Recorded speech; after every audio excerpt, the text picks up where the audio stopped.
is important. And most people would step up for a neighbor going through a tough time.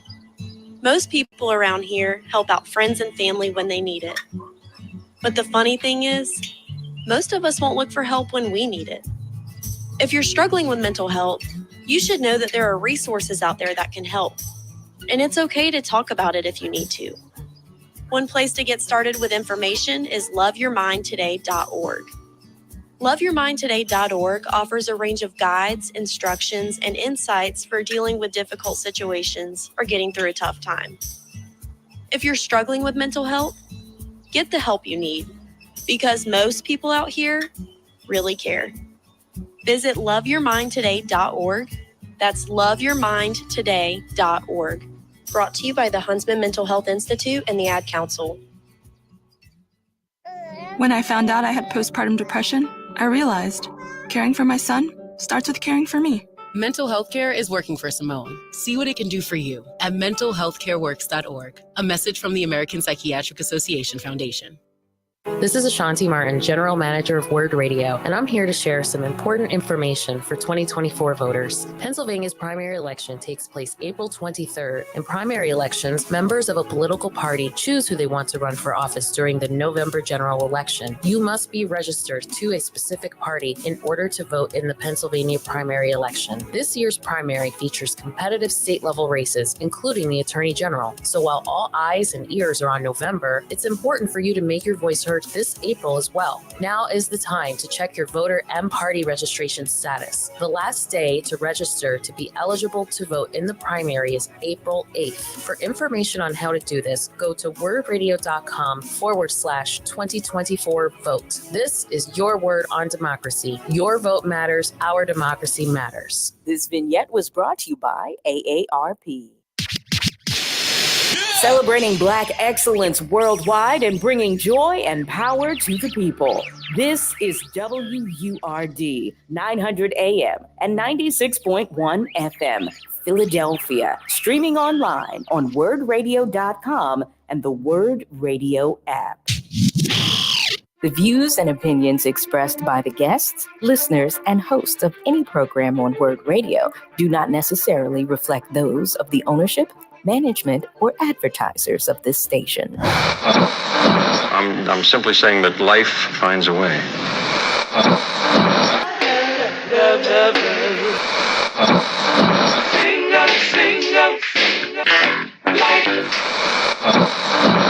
All right, people, write something on the board. Let's spell it. First letter. L. O. G. What's that? What? It's time.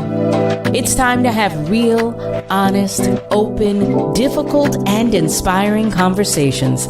It's time for Love and Life on WURD, Progressive Black Talk Media.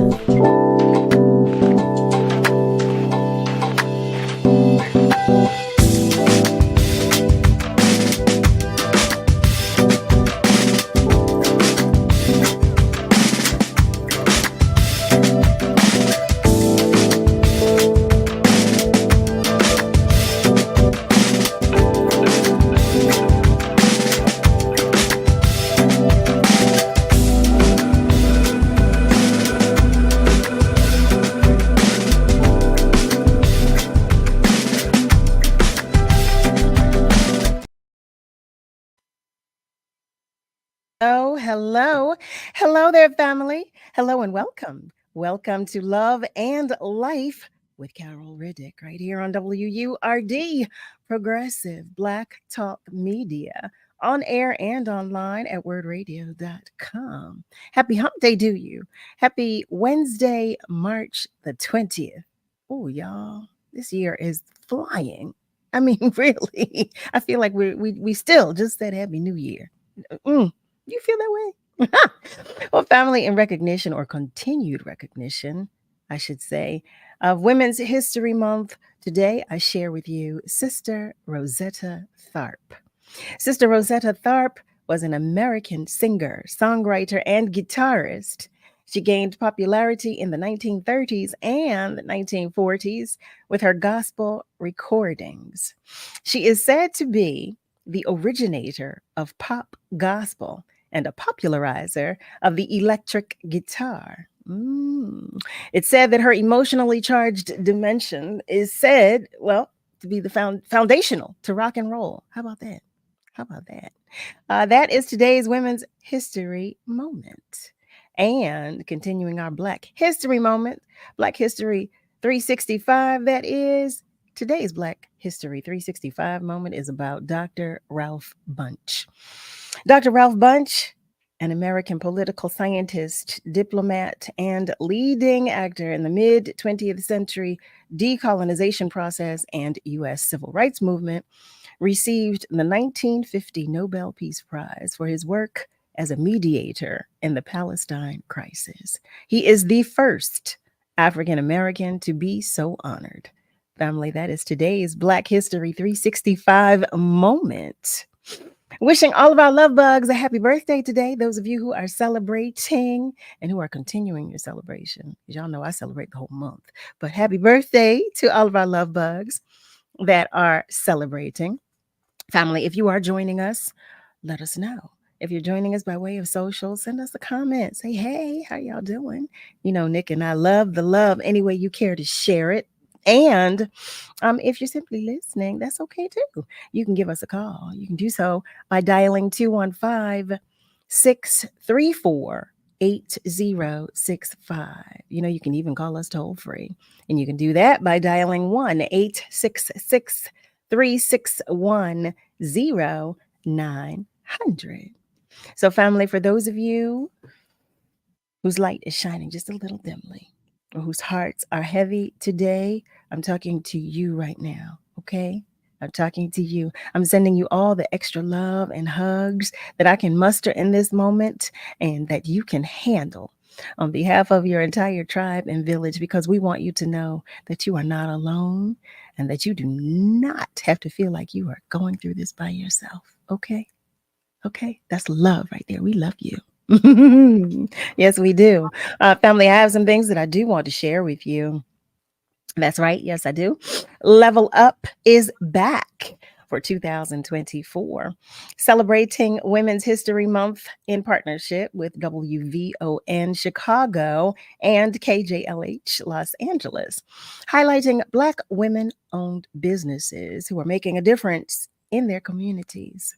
You can nominate your business or one of your favorite Black-owned women business for a chance to become one of 5 finalists who will be featured in a special in-person, live, on-air Shark Tank style pitch party on Tuesday, April 2nd at the Fiddler Club. The winner will be selected by a panel of corporate sector judges and will receive a grand prize valued at $5,000. Ooh. The deadline for submissions is Friday, March 22nd. That's Friday, March 22nd. Simply visit wordradio.com/level up to nominate the best of the best in Black women-owned business. Level Up 2024 is sponsored by Comcast, Pennsylvania Lottery, Keystone First, and Bank of America. I want to share something else with you as well. So, family, in honor of Women's History Month, during the month of March, we want you to show off just how phenomenal you truly are with Word's latest Phenomenal Women swag. This is also a perfect gift for that special woman in your life. Yes, it is. Our latest swag features a tote bag, notebook, and a long-sleeved t-shirt. You can get one or get all 3. And guess what? If you are a Forward member, then you can get these brand new items with a 25% off code. Yeah, that's right. That's right. 25% off for our Forward members. Simply join or renew right now to get the discount code via email. But remember, membership has its privileges. Yes, it does. Simply go to wordradio.com/WHM so you can start shopping right now. That's wordradio.com/WHM. I see some of our family members are checking in. I see y'all. Brother Malcolm is sharing that he is watching and listening from West Mount Airy. Good evening to you. That's Malcolm White. He shares a good evening to the whole family. And we send it right back to you, Malcolm. Thank you so much for joining us. Brother Nasir Butler is joining us, and he's sending peace and blessings to us all. We receive it. We send them right back to you. Eric is joining us as well. And he says, family, I want to know, has anybody turned the heat on this evening? Yes, I have. Okay. I love heat. I have turned the heat on. Yes, I have. And motivation equals success. I love that name. Hey, how are you, family? Love right back to you. I know that's right. Norm McGowan is joining us again, and he shares feeling the good vibes. Thank you. Thank you. Right out there in Overbrook. Hey, Overbrook. Hey, family. Gary Bryant is joining us as well and is sending love. And Nasir shares, yes, he turned his heat on too. How about that? Okay. Then nobody want to be cold. We don't want to be cold. As a matter of fact, we all thought it was spring. Okay. They told us tails. No, I'm just teasing. All right, family, let's get started. I want to introduce you to a phenomenal human being. Yes, I do. In our first hour tonight, we are going to talk with Pat McLean-Smith, who is a published performance poet and teaching artist, and in 2001 founded Tomorrow's Girls, a 501c3 nonprofit community enrichment and empowerment organization that promotes leadership, cultural awareness, and community engagement through the creative arts. Family, I invite you to the conversation with Pat McLean-Smith. Well, hello there and welcome. Hello, and thank you so much for having me. Oh, it's a pleasure. It's a pleasure to have you here. I know, listen, when we talk with our family members that are coming to join us and we talk about talking for an hour, everybody thinks it's so long, but the hour goes by so quickly. So Pat, Yes. I'm going to jump right in if you don't mind. No. Would you mind telling our family members just a little about you first, a little more about you first? A little bit more about me? Yes. You kind of covered most of it. No, I'm just kidding. Well, like you started out saying, I'm actually a performance poet, and I formed a group almost 25 years ago called In the Company of Poets. And it was 5 women, and we were going around performing poetry. But all of us knew that we wanted our poetry to be more than just reciting poetry. We wanted it to be something that we could pull the community in and also give back to the community. Sure. So we went to a lot of shelters, women's shelters and schools and things like that. But at the women's shelters, we really experienced a lot of young girls, and a lot of times they were restricted from being in our poetry events. And that's where I had the feeling in my heart that I wanted to do something for girls as well. And that's how Tomorrow's Girls was born. It was out of the People's Emergency Shelter in West Philadelphia. And they embraced me and welcomed me. I told them I wanted to start the program, and they just opened their doors, and it has been blossoming and growing from there. Wow. Well, kudos to you, first of all. Thank you. I mean, to have the vision and make it come to fruition, because we all know that's a process. That is a process. But when it comes to you, I know that burning desire. I know that fire. Like, I got to make this happen. I'm going to make this happen. And you believe in it, and you believe that that God laid it on your heart, and it's something that you just can't walk away from. Absolutely, absolutely. You shared. So you said there were a lot of young girls, young women. Yes, they were in the shelters, and they kept the programs separate at that time. They had programs for the mothers, and then they had programming for the children. And I love children, and I would always see the little girls, and boys too, trying to peek their heads, and of course they were always, escorted out to another room. And I felt like, no, they're here too. So this is affecting their life as well as the mothers. And so that made me know that I wanted to do something in any way that I could to bring them joy as well. Wow. Why? I'm curious to know, because you're talking about creative arts, and for me, that's therapy. Yes. that, Yes. it's spirit driven. Same here. Yeah, so I'm so challenged with the thought of it being restricted, or Yes. but I understand wanting to separate, the groups and having entertainment, I separate don't think they entertainment. really thought about it. I think at that time they were just mainly thinking about how to, to keep the mothers centered, because if you're in that shelter, there's a lot going on in your life. And at that time, Absolutely. and I don't know if I said it was because you were in an abusive relationship. And so they bring the mothers and the children there with them.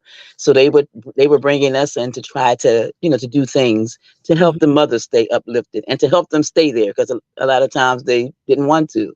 They wanted to go back. And so, but my thought was the children are in this too, and they're going through not the same things. They're going through trauma just like the mothers are. Sure. Absolutely. Absolutely. Absolutely. So in what ways does tomorrow's girls help or contribute? In what ways? Well, and this is from my own personal feeling. I like to believe that it gives the girls confidence, and when they come in the program, the one thing we talk about is self-awareness, being, happy to be who you are and where you are and how you grow from there. And part of that is, like, again, some of them come from, dysfunctional families. And so this place that, the space that I offer to them here, they could be children, and they could be happy, for this time that they're in these sessions. And so it's grown over the years into other things, because the world changes and things like that. But when I started out, that was my main motivation, to make the children happy and to give them something to be joyful about. And you said you believe, well, I believe it too. Yes. Because it's coming from a good place. And listen, Yes. like you said, when God laid this on your heart and you made it come to fruition, yes, it's only to glorify him. So I believe too that they are getting everything positive, that, even like you said, just for that moment, positivity, and then it's uplifting. And it's a takeaway from, a getaway, if you will, from that's correct. Exactly. And it stays with them. I mean, I know for myself, I came from a large family of 13 of us, and you had to find your own space in my family, if you get what I mean. That was a crowded home. It was a crowded home. So I would immerse myself, and that's kind of how I started writing poetry. I loved poetry then, but back then, and I'm gonna age myself. There wasn't a lot of Black poetry being presented to us back then when you went to the libraries and places like that, So of course I grew up on reading white poets, but that was okay, because poetry is poetry. But as I got older, then I learned about the Harlem Renaissance and the 60s, and I began to read and more, and I knew that helped me grow. That helped me spread my wings, so to speak, and find my space in my own home.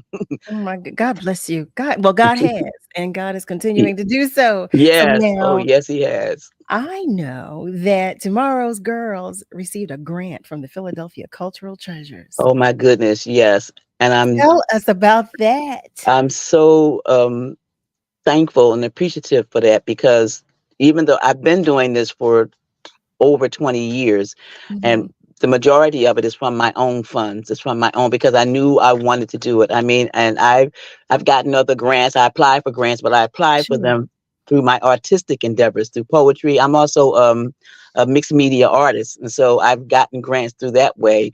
And I use those funds to run the program, and friends, donations, in-kind donations, and people having benefits and fundraisers for us. That helped a lot, but the majority of it was from my own funds, which was okay, because God blessed me with a halfway decent job, and my children are grown, so I can spend my money any way I want to, and that was the way I and that was the way I chose to spend it. But the Philadelphia Cultural Treasures, I mean, I wish there was a video camera around when I opened the email and saw that I literally screamed. I'm sure my neighbors were like, well, should we call someone? Yes. I could not believe it, because it has opened the door to allow me to do so much more with the program. Wow.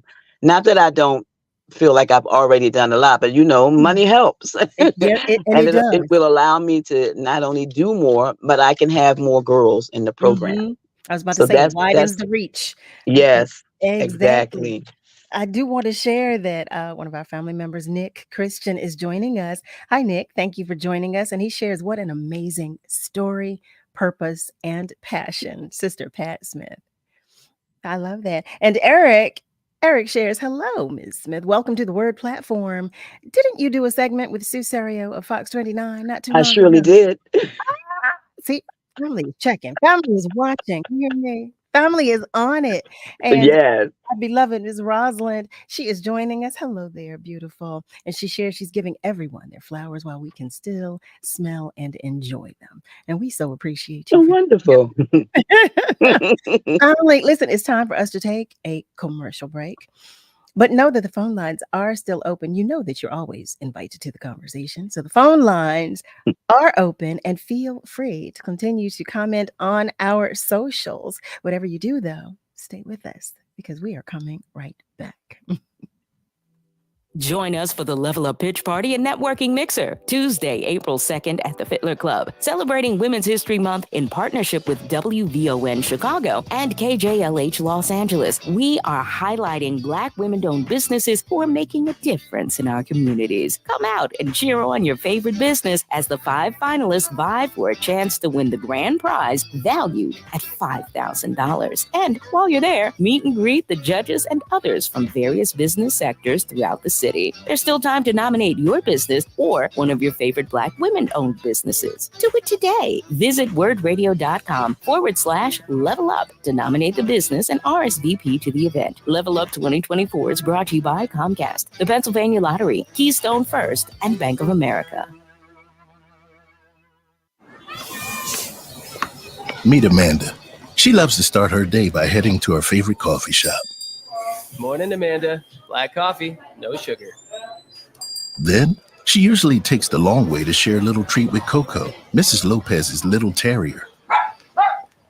And when Amanda arrives to open the Keystone First Wellness and Opportunity Center, Mr. Freeman is always there. You always on time, Amanda. Always on time, Mr. Freeman. Amanda has been a community health educator at Keystone First for over 15 years. She knows this community as well as the community knows her.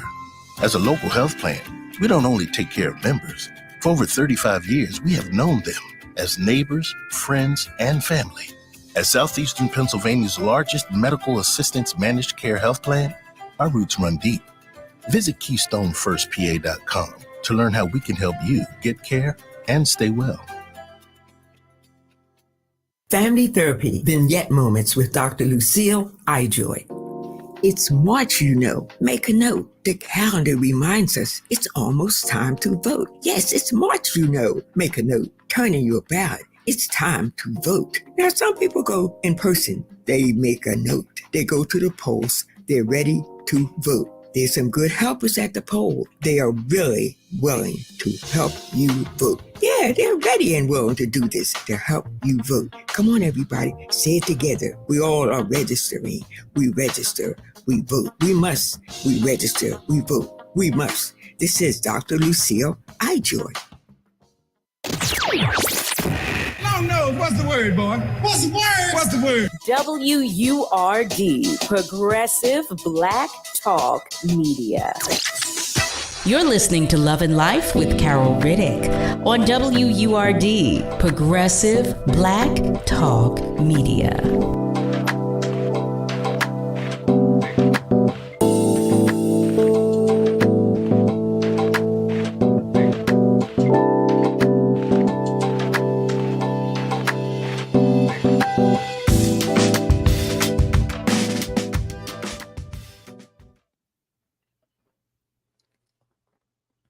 Well, hey there, family. Welcome back. You are tuned in to Love and Life with Carol Riddick right here on WURD. We are talking in this hour with Pat McLean-Smith, who is the founder of Tomorrow's Girls.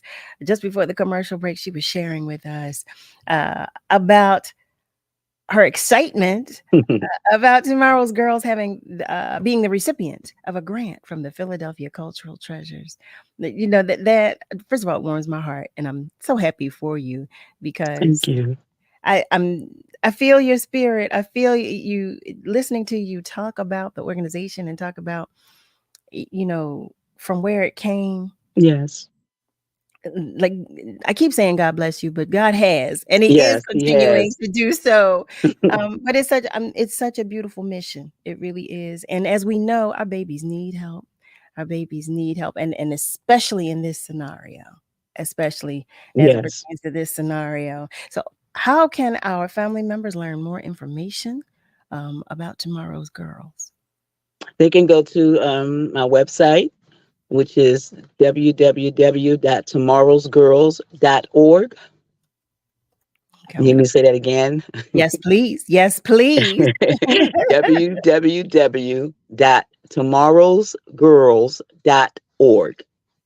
I love it. I love it. So, what are some of the services that Tomorrow's Girls provides? The services, it's mainly what the girls do when we're in session. Some of the things that we offer the girls, and is we do there's cooking, of course, just basic things that sometimes I grew up learning, but people think aren't necessary anymore, but they really are. So we talk about banking, how they should save their money, how they can, if you just have $5, that's saving something. And to me, it's important that we teach that to our children while they're young.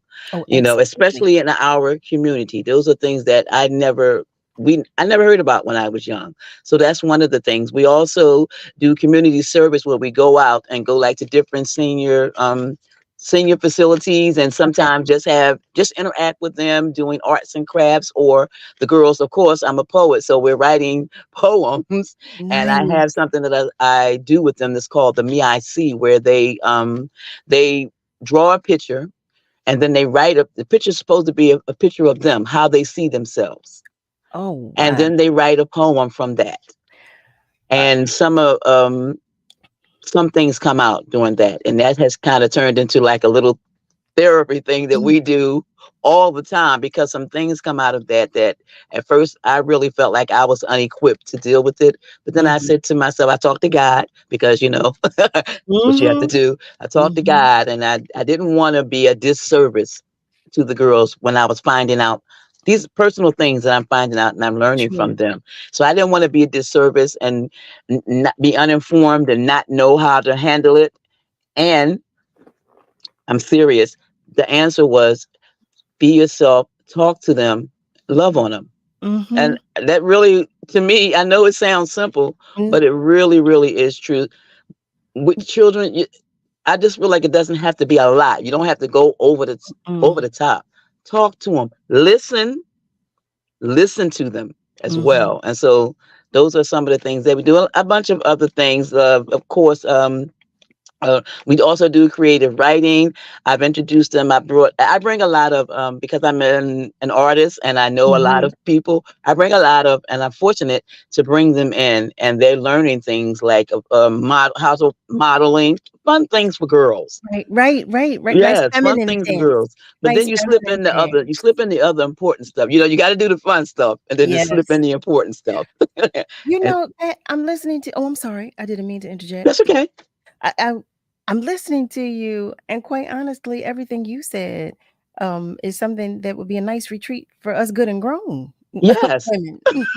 I mean, let's make it happen. Listen, and I say that because, like you said, you teach them how to cook. Yes. And this is, no disrespect in any way, but as a grown woman, there's some women who are not equipped. And who might very well benefit from learning how to cook. And you talk about being feminine, and I'm sure that includes hygiene and things of that nature. Absolutely. Oh my goodness, I should have mentioned that first. That's extremely important that we talk about that. Yes. Because I have to tell the girls all the time, girls are different than boys.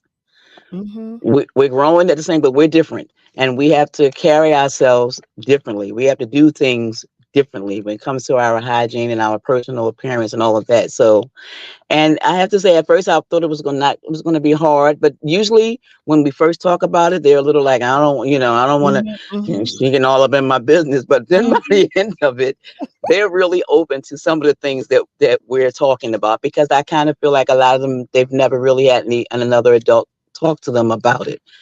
I don't know, Carol. I mean, I know you're not as old as I am, but I grew up in schools where we had home ec. We had those things. We learned those things in school, and schools no longer do that. So, and it's as it should be left up to the parents, but they're not always able to do it. And you know what? You're absolutely right. And I'm laughing. I'm chuckling. Not that I'm chuckling because of my own experience. I did have home ec, but we made one shoebox. We made. No, I loved home ec. They taught us sewing and everything else, and all those skills I use today. But my aunts were the ones who taught me all of that. So my mother, there were 8 of them, 6 girls and 2 boys. So I learned how to cook, crochet, sew, like all of that from my mother and my aunts. So that was, and well, my uncles too, because my uncles, they cooked a lot. And, absolutely, they cooked a lot. So I learned from them. The adults were always pouring into the children. Yes, I talk about that all the time. It was so different. Yes. For us, it was so different. It was. Yes. We all know it was a different world. It's a different world. But I so appreciate you trying. Not even trying. I appreciate you bringing that experience to them, allowing them to experience what we experienced. Because I'm going to be honest with you. I know that our experiences as children shape who we are and who we become as adults. But those experiences are lifetime memories. Yes. They are lifetime memories. And in addition to the fact that you're getting a skill set, Yes. Absolutely. That's priceless. Pat, that's priceless. As you know, I'm telling you what you already know, but it's priceless. Eric is sharing that he thinks it's incredible to see such a beautiful role model that is so devoted to guiding and molding today's young ladies. Me too. Thank you. Me too. And Melissa, Harry, hi there, beautiful. Melissa, our love bug, shares. It sounds like an amazing program. It really does. You know, the one thing I did not ask is there a specific age group with? Yes. And the age group when I started out was 7 to 15. Okay. But you have to be true and honest to yourself. As I got older, the age group went down because the younger girls they were easier to reach. I'm always honest, if nothing else. I know. So the age group now is 5 to 12. Oh my goodness. Let me tell you, because I work with our babies as well. So I know that to be true. I know that to be true. Oh, and you are so right about that. Yes. It's easier to reach them when they're a lot younger. They're definitely open. Definitely. Yep. Exactly. And when they're younger, when we're younger, we're more excited about everything. We're excited to learn. It's that hunger there. But when we started getting into, I guess they call them tween years now. It's like, no, I'm an adult. You are not. I know. And I was about to say it's the cutest thing, but sometimes it's not. I know. Absolutely. Those moments. The truth is the truth. It's okay. Hey, Eric shares, the younger the better. Facts. This is so true. That is so true. Is our baby girls. It amazes me though, because I love their strength. I love the conviction. I love the strength and the conviction, because they will tell you in a heartbeat. They really will. They've been here forever. That's the truth. So Pat, is it you? Do you have a staff with whom? Is there a staff with whom or with which? Yes, and I'm fortunate, and again, always first and foremost, thanking God. I'll go back a little bit over the past 20-something years. It began in my home when I first started it. When I first started doing the program, and of course, what kind of program is that you having in your home? Well, I have a home that's full of love. That's the program. So come on in. Have a homegrown program. That's right. But then I was was teaching poetry classes down at Temple University as part of the Pass Up program. And the director down there at the time, he says, well, why don't you do it here in the Women's Studies department? And so they opened the doors to me and allowed me to come down. And I did it there for 6 years. Wow. Yes. And then, of course, new administrations come in and, you can no longer be there. But then I went to, I had a small place in Maplewood Mall. That was before they remodeled it. I had a place there. But for the past 2 years after with the pandemic, we were kind of not doing anything like everybody else. Yeah. And then after the pandemic, and I'm a member of Philippian Baptist Church, and the church opened the doors. When they opened back up, they allowed me to do the program there. Oh, wow. See, that's So when I say thank you, I can't thank him enough. I can't thank him enough, because everything that I asked for, he has almost never said no to me. So, he may have said wait, but he's never said no. We're all right with that. We all Yes. all right with that. We are all right with that. And so since 2001, my Lord, Yes. that's a long time, Pat. Yes. So when you And it doesn't first, seem like it. how about that? Well, see, when you're doing good things. And I've had some of the girls that's grown up, they come back and volunteer and I was help just in the about to program. ask. Yes. Absolutely. I was just about to ask It's that. funny See, because on the website I had two of the girls when they were young, and they was like, Miss Pat, you're gonna have to take those pictures down now. You know how we get when we get like we're all teenage now, we don't graduate or grown, or we graduated from college. You don't want nobody seeing those young pictures. listen, let those pictures live. But they Okay. say it with love. Let those pictures live, y'all. Yes. Let those pictures live. Oh my goodness. Our beloved, the beautiful Cheryl Brown is joining us. Hi there, beautiful. She is sending love to everybody. Well, you know what? I'm so happy to be seen, Cheryl. You know I'm happy to be back. So she's sending love to everybody. Our beloved Ms. Rosalind shares a beautiful, talented, educated scholar of your platform, personal hygiene and learning how to cook at a young age. She shares she started off at 9.5. And if it wasn't for her aunt when she was younger, her uncle taught her as well. Her mother did as well. She shares, God bless you. Old school OGs will help us be successful, even if we don't want it. I know That's right. That's right. Our beloved Heather is joining us. Hey, boo. Heather Wilson, that is. She shares, hello, hello, hello. And Eric shares, my aunt used to say, some of these young gals are fresh as dishwater. He shares, I never knew what that meant, but I do now. Yes. How about that? So you were sharing that the program was founded out of your experiences at the shelters and all. Yes. So here we are, 2024. I'm curious to know about the differences or the changes in the young women that you've come across, or with the experiences that you've had. And I know you said you lessened the age because you're able to teach them. And part of it was also because my age was going up, so that the program age had to go down a little. I wanted to make you laugh, but it's true. No, Pat, I know. Pat. But some of the differences are, and because we're in changing times now, and with young, even little girls, everything needs to be electronic. We need to do this, and we do. So I had to.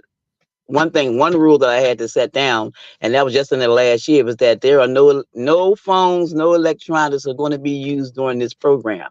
Oh, wow. So they fought back for a minute. Some of them, they sneak them in their pockets or whatever. But you have to make the program so engaging enough that they forget that they're not even using their phone or their electronics. So that was the one thing. So one thing I did come back and do, I think it was the year before last, I had like a little game, a texting game. I would give them things and see how fast you can type it, because I wanted to let them, they're going to be learning. You're still using your phone. So right. That went over, but I didn't want to like break the rule of no electronics during the program. And so it's kind of, that's a stickler for me. So that's one of the changes. And the changes with the girls are, I think, 20 something years ago, and mostly because I think I was working from the shelters. So they're from a different environment. So of course they're gonna have a different kind of hunger, for lack of a better word. They're going to have a different type of. Now the girls that are coming in, it's more like there weren't a lot of things being offered in the city anymore. There weren't a lot of programs, other than programs like mine, personal programs, other than the Girl Scouts. Then what was there? And so I think when they started coming into the program, and because I made it artistic and creative, that was a big push for them. And so the difference is now that they come in, they've already heard about some of the things that we do at Tomorrow's Girls, so they're ready. They're coming in ready to make and to do things and to go places, because I also like to include a lot of outings for the girls. Like, we don't just stay in during the program. We get to experience. We go to museums and things. And sometimes you just get out and go for a walk. Sometimes just get outside and what I've learned, and this is in my own personal experience, you see things differently. You see things differently when you're doing it with different people. You can go on that same walk 1,000 times, but then you're walking now with your friends, and you're walking in your own neighborhood, and you're seeing things that you never even paid attention to before.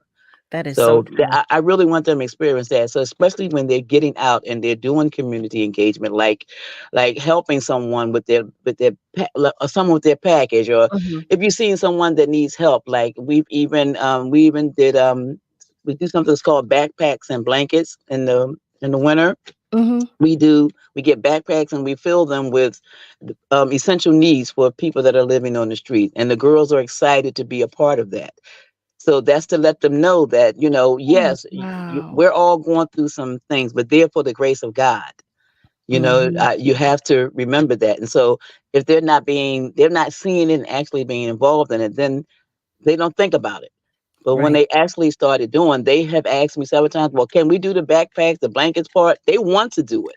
And so for me, I love that. No, I love that. Oh my goodness. Family, listen, it's time for us to take just another commercial break. A short one, I promise. I promise. But stay with us, because we are coming right back. Don't settle for bumps, ingrowns, and itch due to dry skin. Try Venus for pubic hair and skin, the razor and regimen specifically designed for your pubic area.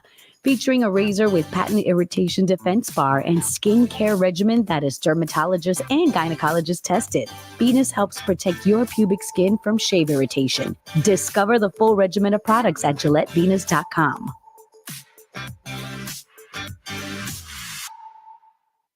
Light heat grants through PGW are available, and 1 in 3 households in Philadelphia are eligible to receive up to a $1,000 grant to pay for their natural gas heating bill this winter. PGW has made it easier than ever to see if you're eligible and to apply. Simply text MONEY to 77037, call 215-235-1000, or visit pgworks.com/light heat. PGW, helping ease minds this winter. You can't escape a traffic jam. Know what else you can't escape? Seasonal allergies. And you might think you can avoid that coffee stain until... Oh, really? You can't escape a lot of things in life, but you can escape prediabetes. Prediabetes captures 1 in 3 adults. There are usually no signs of prediabetes. In fact, most people don't even know they have it. But with early diagnosis, you can change the outcome and prevent or delay type 2 diabetes. Take action by taking the 1-minute risk test at doihaveprediabetes.org. You might not be able to escape having this song stuck in your head, but you can escape prediabetes. Go to doihaveprediabetes.org today. Brought to you by the Ad Council and the Centers for Disease Control and Prevention. In honor of Women's History Month, during March, we want you to show off just how phenomenal you truly are with Word's latest Phenomenal Woman swag. This is also the perfect gift for that special woman in your life. Our latest swag features a tote bag, notebook, and a long sleeve t-shirt. Get one or get all 3. And guess what? If you're a 4-Word member, then you get these brand new items with a 25% off code. That's right, 25% off for our 4-Word members. Join or renew to get your discount discount code via email. Remember, membership has its privileges. Go to wordradio.com/WHM to start shopping now. That's wordradio.com/WHM. We're celebrating Black influence and Black excellence worldwide on the home of progressive Black talk media, WURD.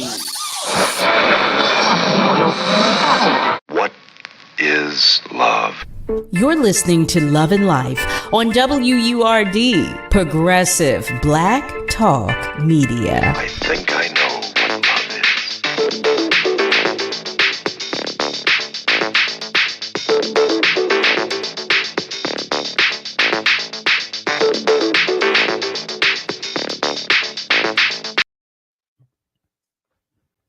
And we are back. Welcome back to Love and Life with Carol Riddick right here on WURD. We are joined in this hour with the founder of Tomorrow's Girls, none other than Pat McLean-Smith. And she's been sharing with us about the program. I see, family, that you are commenting. I didn't miss it. Cheryl Brown, our beloved. She shares, good evening, Miss Pat McLean-Smith. Thank you for joining us this evening. Ms. Roslyn, she shares, yes. That's why our children are sidetracked. It is babysitters giving them phones and electronic things. You have to be on hand. You have to be hands-on with our children to teach them without these electronics. We need it for our communities and our children. Look at me. I don't know why I'm on 10. I have no idea why I'm on 10. Eric is asking, do you get a lot of pushback from some of the girls? He realizes they can be a bit spirited. So if so, how do you bond better with them without discipline?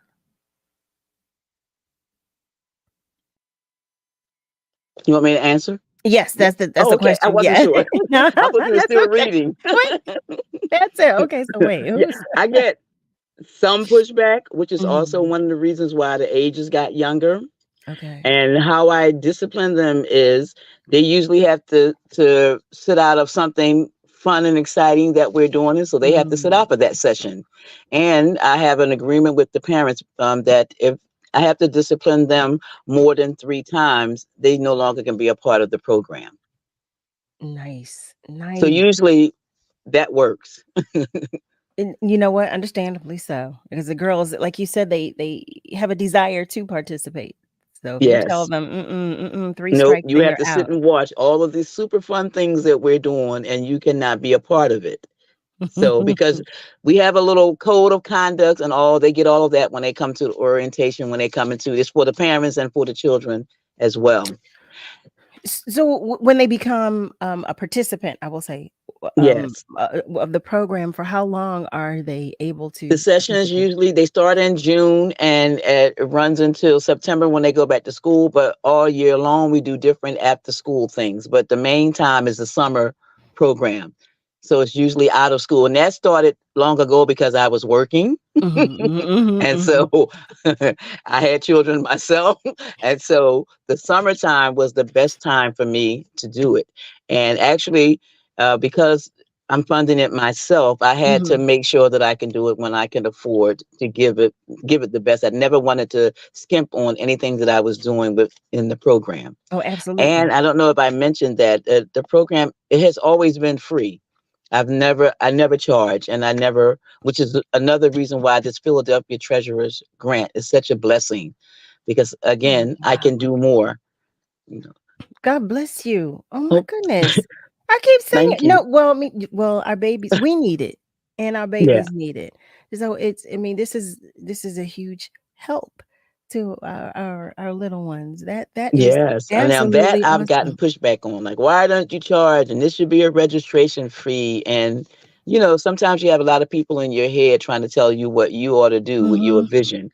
But I know, and a lot we don't talk about it. But even in this world of obsession and everything else, there are a lot of people struggling. People are struggling, and so I didn't want the program to not be accessible. Because the parent couldn't afford to pay a registration fee, didn't have it. So I wanted them to be able to be there. I mean, that's the way I started it, and that's the way I'm going to keep it. So do As you? long as God allows me, I'm not going to charge. How about thank you? I'm going to say a blanket thank you from everybody. Thank you Thank for you. that. So how do you acquire participants? Usually, social media, and of course, word of mouth. Again, because it's been around for so long, and I'm a member of my church, so people hear about it, and then I do have to have a cap on how many participants we have. Usually, we'll take 25. Oh, that's a lot. That's my cutoff. I do that because, of course, some of them are going to drop out. It's the summertime. They're not going to stay home. Okay. They're going to come for a little while. They're only going to come for the fun things. But I also have rules and regulations for that too, just so you can always be fair to the young ladies who are always there and doing all the things that they're required to do. You Sure. can't just come one week and then say, "Oh, well, I'll be back in August." No, it doesn't work like that. You have to be an active participant. That's what the whole program is about. It's about girls learning how to lean on and trust each other, how to deal with their peers. And so if you're not there, then you're not going to be conducive to the program. So those are some of the things that I try to do. I love it. I love it. I love it. Where do you find the energy? 25. I don't know. What? I think, and I think because I love it. So when you love something, no matter how some days I get home and I'm like, okay, I just want to flop down and to sleep and, for 2 or 3 days. But when you're in it, you're in it. Yeah. And you're loving it. So that's where my energy comes from. You said and I it get right a joy there. if I can get that, that smile, that one little smile, those one little eye looking up at you. I'm done. Let's go. I can identify. You just made me remember a moment. I work with kids as well. And one of my babies, one of my first graders, no bigger than a sneeze, little teeny tiny little baby. And she said, "Miss Carol," I wore a dress. And she said, "Miss Carol, I don't like your dress. I love it." I said, "Oh, but my little heart was broken when she said she didn't like it." I said, "Oh, I know, but it was that's so right. cute." Them little ladies, they speak their mind now. But it was so cute. It was, But it's honest speak when they're talking. so That's honest honest. speak. It's not Very being like honest. sassy, like it's like the tweens and the teens can be. The little girls, it is telling you honestly, like, those don't look right on you. I don't like those glasses. Listen, they tell me about my hair. I like the poof. Yes. That's what they tell me. Oh, you like the poof? Well, Miss Carol, how come you don't have the poof today? Yeah. When she said I'm telling you, my poor little heart, it dropped. Yes. When she said, "I don't like your dress," I said, "Oh." She said, "I love it." I said, "Oh, okay." I know, that's right. So one of our family members is asking, do you sell Tomorrow's Girls merchandise? I do. Not Tomorrow's Girls merchandise. Someone asked earlier, did they see me on Fox 29? I make crochet dolls and I make them in the image of I can make them in the image of who people will send me a picture and I'll make a doll in that image. And I use that everything that I do is proceeds to help me run the program. Pat, we just talked for a whole hour. Now you're about to leave us. That is important to this conversation. Wait. Okay, so are we able to find that information on the website? Everything's on the website. You can actually see some of the doll. I don't have, since the Fox 29 interview, every doll I had is gone. And I haven't had a chance to replenish my stock because I'm just one person. I wish I was a factory, but I'm not. Listen, that's all right. Well, listen, good things come to those who wait. Yes. So we'll order and we will wait patiently. Yes. That's what we will do. But if you don't mind, because I'm looking at the time, we only have like 2 minutes left. Can you share with our family members the website again? I'm sorry, I didn't hear you. Can you share the website once again sure. with our family members? It's www.tomorrowsgirls.org. Spelled just like that, all lowercase. I love it. I love it, family. This has been an awesome conversation. Thank you. This has been, and I have to say, if I'm allowed to, absolutely. I'm a huge fan, Carol. I just have to say so.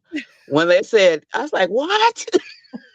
Oh, that's a hug to my heart. Thank you. Your voice is absolutely phenomenal. I just have to say that. I've been trying to tell you for years, but now I get a chance to tell you that I'm a fan and I truly adore you. That is a hug to my heart. Thank you. Oh Thank my you. goodness. I'm sending you oodles of love right now. I do want to share, our family members are talking. Nick shares, Nick Christian, that is, Sister Pat Smith is a beacon of hope and inspiration to us all. She causes us to search our own lives and consider how we too can impact the lives of others in need. Amazing.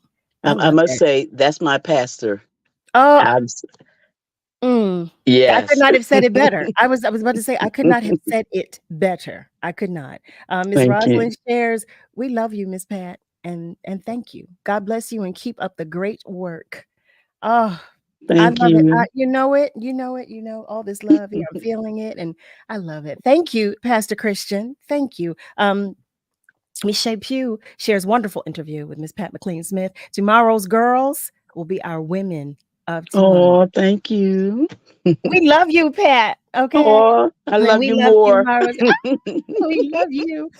We love tomorrow's girls. Family, go to the website. Go to the website. Go to the website. Thank you so much for coming. Will you come back to visit with us Absolutely. again?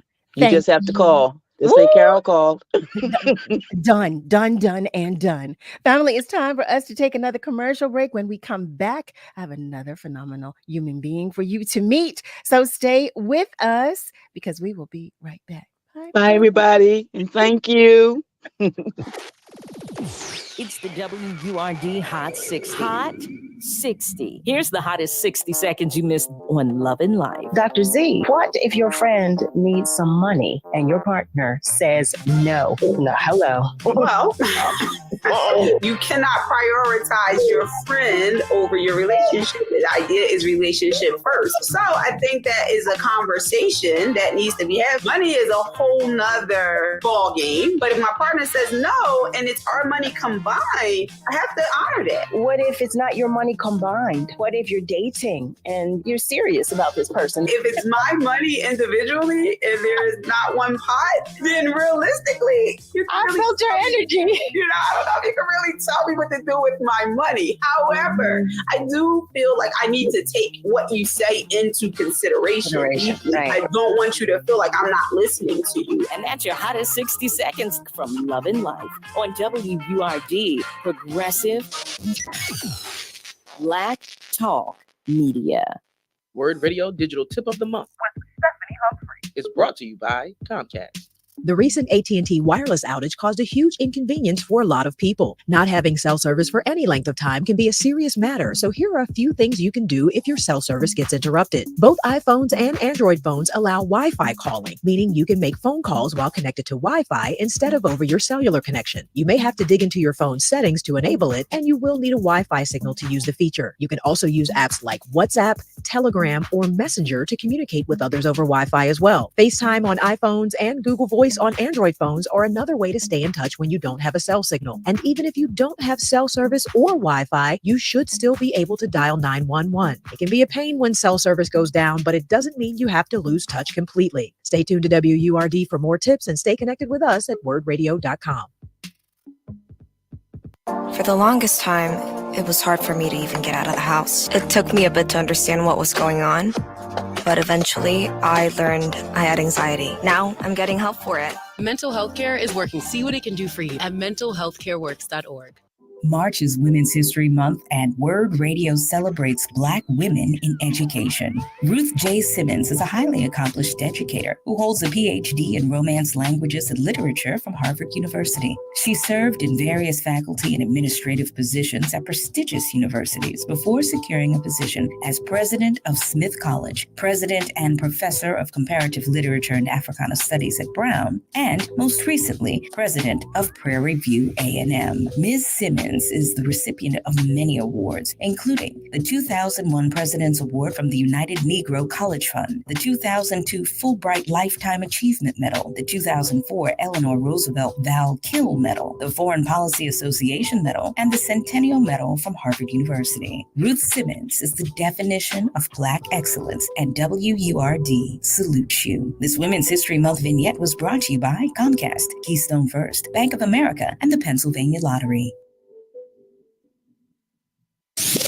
We are the home of progressive Black Talk Media. This is WURD 900 AM and 96.1 FM, Philadelphia. Streaming online on wordradio.com and the Word Radio app.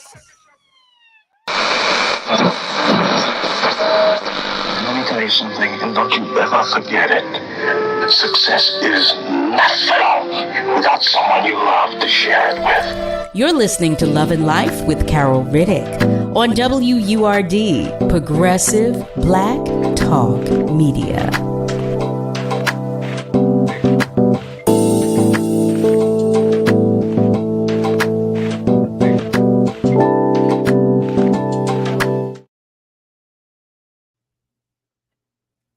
Well, hello there, family. Welcome back. Welcome to the top of the second hour of Love and Life with Carol Riddick, yours truly, right here on WURD, Progressive Black Talk Media, on air and online at wordradio.com. Here we are. Oh, my goodness. That was such a positive and, for me, uplifting conversation. It always feels good to me. I share this with you all the time, but it always feels good to me to be able to share positivity and to share with you what we are doing to impact, especially our babies, in a positive and uplifting way. Y'all know how I feel about our babies, okay? You already know how I feel about our babies. But I was sharing with you before the commercial break that I have another phenomenal human being to introduce you to. Yes, I do. Yes, I do. I would like for you to get to know DeJay Duckett, who is the Vice President of Curatorial Services at the African American Museum in Philadelphia. You know, our beloveds, our family members, and she is here to share with us some good stuff. Okay. So I invite you to the conversation with none other than DeJay Duckett. Hi there, beautiful. Hello. Thank you for having me. I cannot tell you. I am so pleased and excited to be here. Ooh, it's a pleasure. Let me tell you, DeJay, it's a pleasure and a privilege to have you here. And you know, you all are family. You all are our family. Well, it's all love and it's all family here. You know, it's all love and all family. But especially when you all come to visit with us, we love it because you always have something exciting to share with us. And tonight is no different. Tonight is no different. I have the understanding that you all have an upcoming exhibit. I'm jumping right in because I know we only have you for a short period of time. So I'm jumping right in. If that's okay with you. Yes, ma'am. Yes. Okay. Yes. Well, it's fine time to ask, huh? I'm not. I already jumped in. I'm right in here with you. Right in here with you. So for our family members, or for those who may be unaware, please tell us about this upcoming exhibit. It is my pleasure. Good evening, everyone. And I'm so excited to share that at the African American Museum in Philadelphia, we will be opening Imprint, Dox Thrash, Black Life, and American Culture. We're going to kick it off with an event on this Friday, March 22nd from 6 to 8 p.m. And there are some beautiful, astounding works that are in this exhibition, close to 100 pieces. Wow. Oh, wow. That's a huge, oh, wow. Oh, so I'm curious to know, why do you personally believe it's important to highlight the works of Dox Thrash? Well, Dox Thrash, and he just has the best name, one of the best names I've ever He really does. His name alone. Yes. I mean, that's a reason enough to come on out. Let alone, he was one of our mid-20th century artists, printmaker, and painter who focused on depicting African-American life in the community. He did this work he was a professional artist who did this work because he wanted the world to know we are here. And we've been here. And we built this country, and we work and we love and we live in our communities. And, this is what he wanted to put out to the world. And he was born in 1893 in rural Georgia, in Griffin. Oh, wow. I did not know that. Way back, grew up in a cabin that formerly belonged to enslaved African people. So he came up really in the rural Georgia, came up in the first wave of the Great Migration up to Chicago as a very young man. In 1908, he lands in Chicago and starts taking night classes while working during the day as an elevator operator in maintenance. He's taking art classes at night at the Art Institute of Chicago. Oh, wow. And learning and absorbing all this knowledge. It's just phenomenal. Like thinking, at that time, having that drive to become an artist as such a young man. And to follow his passion. Yes. And that is something that I really want our young people to kind of grab onto and hold on to. Like he was a young man when he set out on this path, charted this path at a time when so many doors were closed. He was kicking them open. And you said, and I'm thinking Chicago too at that time. I mean, there was a lot. There was a lot. I mean, there was a lot going on everywhere. But I'm thinking, just along his journey, putting the plan in place, following the journey and seeing it through. And here we are in 2024. And you said he worked he operated an elevator operator during the day. And then taking art classes, and then World War I breaks out, and he enlists in the army. Fights in France as part of the Buffalo Soldiers. Oh, wow. Comes back home and picks up again at the Art Institute of Chicago, finishes his degree in art, and will eventually make his way right here to Philadelphia and settle here and work here at the Graphic Sketch Club, which is now still in operation as the Fleischer Arts Memorial. Learned his craft of printmaking. He would pioneer some printmaking techniques that hadn't been done before, and really make a name for himself right here. Black history right there. See, that's our Black History 365 moment too. We've got it. Listen all the time. I talk so much about how phenomenal of people we are. I'm curious to know, as a curator, is it challenging at times trying to just decide, or pick, what to spotlight? It's a labor of love, and it is very difficult. And that's how we ended up with nearly 100 works in this exhibition, because it started out, it was going to be about 45. But in order to really tell this story, his body of work is so rich. He had so much to say through his work, and we really wanted to, that's what we do at the museum is, provide the Black perspective, the Black narrative, our Black stories. And we want to do that as thoroughly as possible. And with artists that, are our top artists, we have and share. I'm curious to know, what can we expect when visiting this exhibit?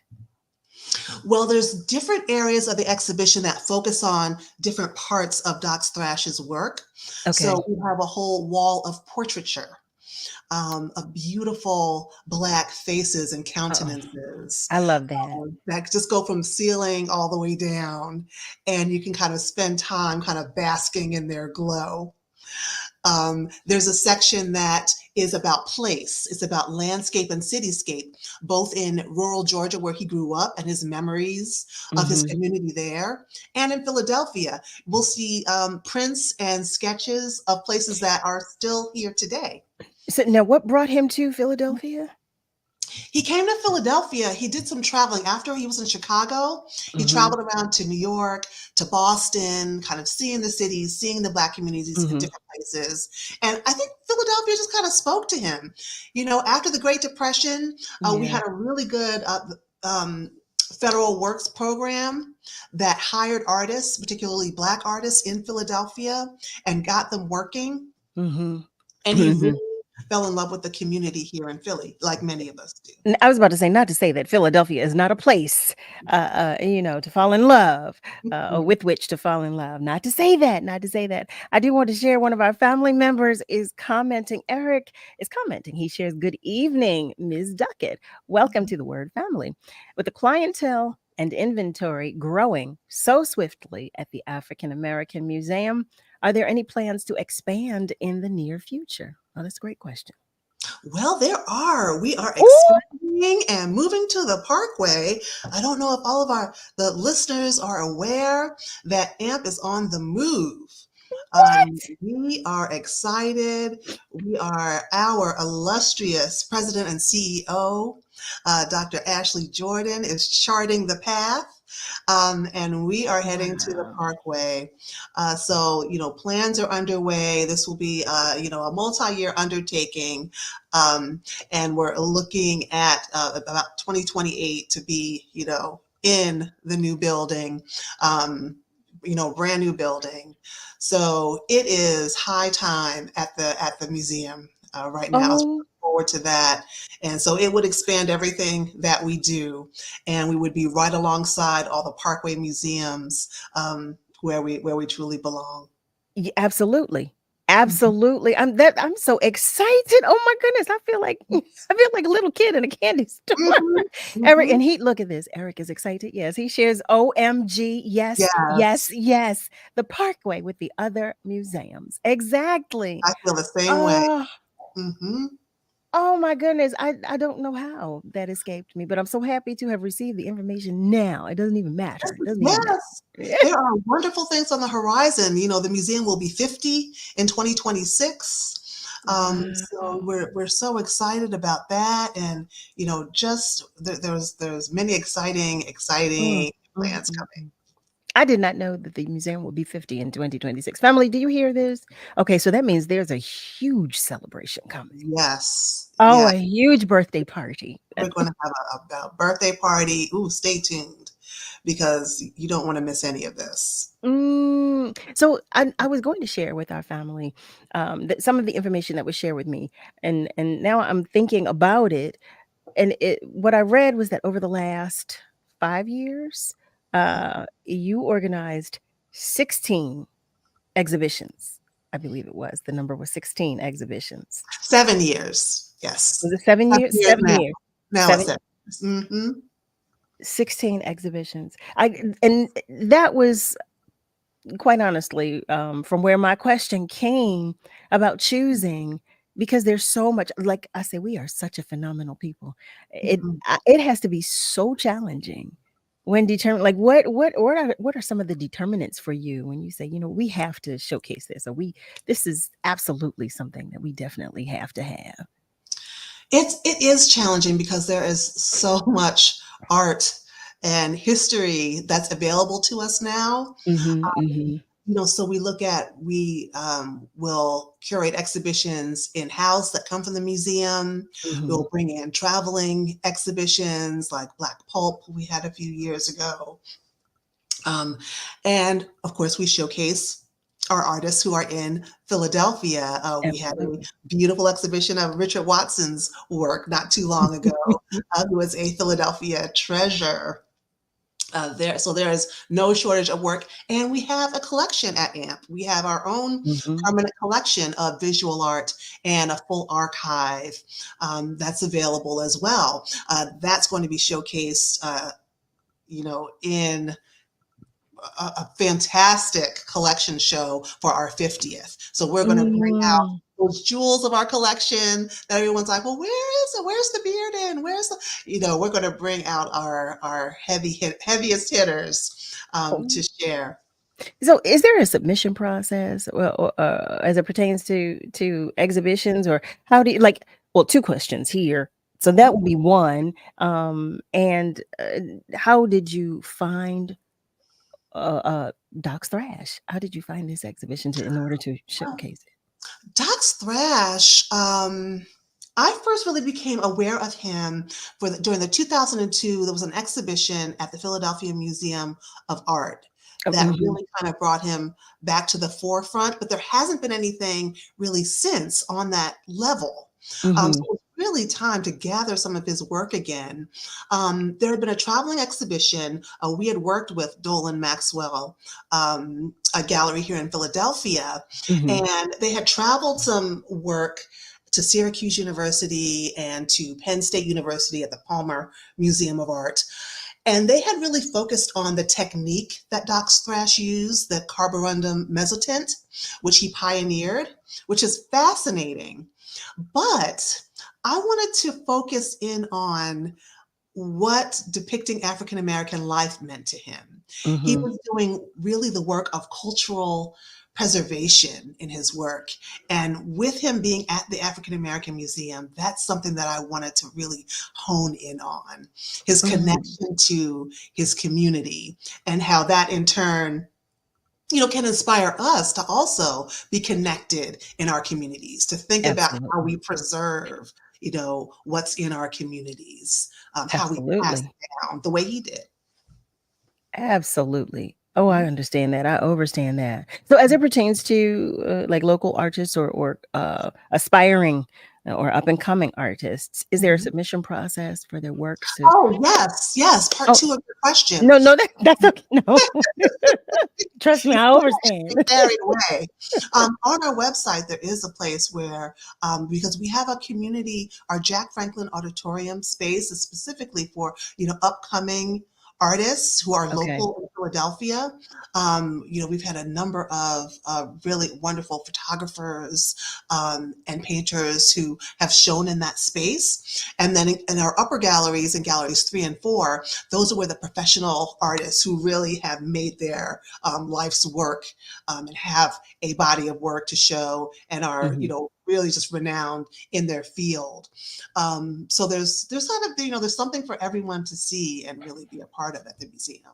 I love that. I love that. You know, one of the questions that I had, but you've already answered it. I was, when you were talking about the importance of his work and the introduction of, now you used what it was, it's not even, I don't know if it's a process, because I was going to ask if it was a process or if it was an actual, like what it was, but you said he introduced in his work, I can't even think of the name of the term that Dox Thrash uses. This is terrible. This is terrible, family. You hear me? I can't get the question out. I can't get it together. But you were just sharing that he is, you know, he was a pioneer. Yes, and a process. Yes, the carborundum mezzotint. There, thank you very much. Thank you. The carborundum mezzotint.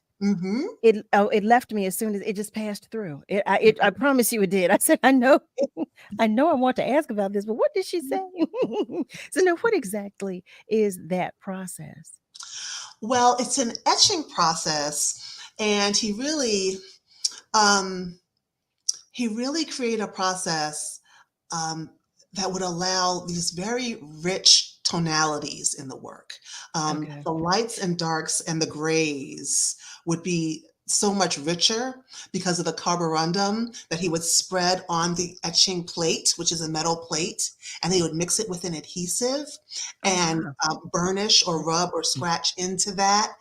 And the end result there's so much drama. You know, we love drama. Yes, we do. So much drama in these prints. That passion. They're velvety and they're passionate, and you really do need to see them in person to appreciate the nuance in these pieces. I mean, he is in love with the Black figure, with the Black community, with, you know, our environment, and it shows in this work. Listen, I feel the passion from you. I hear it in your description. You know, when we say drama, sometimes I feel like there's a negative connotation. Like there's just, you know, what passion. What? Oh, that's love. This is good drama. Yes, it is good. Yes, this is good drama. I love that. I love that. You know, so family, listen. Now I want to see the exhibit. So for how long will the exhibit be on display? Well, it's going to have a nice long run all through the summer. You can come down and bring your families down. It'll be up until August 4th. So there's plenty of time. It'll be up during our Juneteenth celebrations and, over the holiday breaks. So it will be up and ready.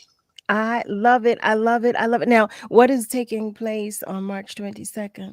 March 22nd is going to be our opening reception. We're going to open our doors. This one will be free and open to the public. And, everyone... DJ, we're supposed to lead with that. Wait, what? Come on in. We're going to enjoy some, there'll be live jazz. There'll be some vittles there. We love a good nosh. We love a nosh. It will be all of our people there. At these openings, we are just beautiful. And it's just a good time. It is just a good vibe. Okay. And the artwork. I want to repeat that because, of course, me and my silly self. So family, that is on March 22nd, okay, at the African American Museum in Philadelphia from 6 until 8 p.m. That's correct? That's right? correct. Yeah, okay. And that's actually Dox Thrash's birthday, March 22nd. So, I would love to say we planned that, but we didn't come together later like, oh my goodness. So it was just meant to be. That was divine orchestration. That's what that was. Divine orchestration. Oh my goodness. Family, listen, DJ's not leaving us just yet. We're going to take a short commercial break, but listen, you're invited to the conversation. I know you have comments. You've got questions. I know you do. And you can feel free to give us a call and share them, or you can continue to comment on our socials. Whatever you do, though, stay with us because this conversation is going to continue when we come right back. Okay, remember what I told you. Be your own boss, love yourself, level up. The Level Up submission deadline is almost here, and we want to hear from you. In partnership with WVON Chicago and KJLH Los Angeles, we are looking for Black women-owned businesses who want to level up. Nominate your business or one of your favorite Black woman-owned businesses for a chance to become one of 5 finalists who will be featured in a special in-person live Shark Tank style pitch party on Tuesday, April 2nd at the Fiddler Club. Enter today, and you could be one of the finalists to be selected by a panel of corporate sector judges, where the winner will receive a grand prize valued at $5,000. The deadline for submissions is this Friday, March 22nd. Visit wordradio.com/level up to nominate the best of the best in Black women-owned businesses. Level Up 2024 is brought to you by Comcast, Live Casino and Hotel Philadelphia, PECO, the Pennsylvania Lottery, Keystone First, and Bank of America. Level up, level up, level up. When it comes to playing the PA Lottery, we want players to have fun. Having fun means playing responsibly. That means within your means and only for entertainment. Winning doesn't always happen, and when it doesn't, we could lose more than just money. How much can you afford to lose? Make sure that when you play, you still protect your job, your home, and your family. March is Responsible Gambling Awareness Month. When you play to win, play responsibly. Gambling problem? Call the helpline, 1-800-GAMBLER. Since 2003, Wounded Warrior Project has helped post-9/11 veterans adjust back to civilian life. Through specialized programs, they begin healing their bodies and minds while regaining a sense of camaraderie. Learn more at woundedwarriorproject.org/possible. Tune into Word Radio this Thursday at 10 a.m. for City Council Live, hosted by Ernest Owens. Join conversations that matter to your community with your local City Council members. Stand with Word Radio as we continue to provide dynamic, progressive programming to inform and empower our people. We're living in unprecedented times, and we must stand together to protect and preserve Black Talk Media. Become a 4Word member with the annual membership price of just $90 or a digital member starting at just $5 per month. If you're already a 4Word member, sign up, family member, or friend to help us continue making history. Start or renew your 4Word membership today. Visit wordradio.com/4word or wordradio.com/membership. You're listening to Love and Life with Carol Riddick on WURD, Progressive Black Talk Media.